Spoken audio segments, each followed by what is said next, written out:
So good day sa inyo mga utak! Ngayong araw ay napadaan tayo dito sa nagtitrending na Japanese restaurant na nag-o-offer nga ng iba't ibang authentic Japanese food. Kagaya na lang ng paborito kong green ebi tempura, salmon aburi, mga nagsasarapan nilang ramen, at napakarami pang iba na talaga namang babalik-balikan mo at hahanap-hanapin mo ang lasa. Bukod sa nagsasarapan nilang Japanese food mga utak, ay talagang mapipil mo na nasa Japan ka. Dahil sa interior design ng dining nila ay mala Japan talaga ang tema. Malinis, maaliwalas, air condition, at napakalawak talaga na sa tingin ko ay kaya mag-accommodate ng 30 to 40 bucks at a time. O siya, ano pang iniintay nyo?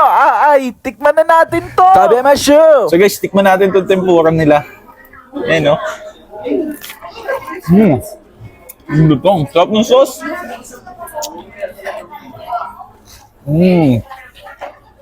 Sarap. Mabisa. Napakalutong. Bumagay yung sauce. Double thumbs up to. Because ako bang heart. Namit din. So yun guys, tikman natin yung veggie salad nila. Veggie salad na, di ba?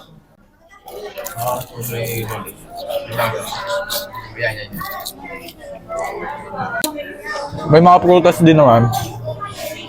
Sarap. Kamsing kayo. Sarap. And tikman na din natin to, ramen.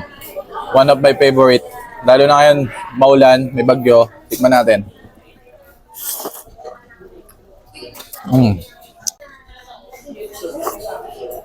Perfect.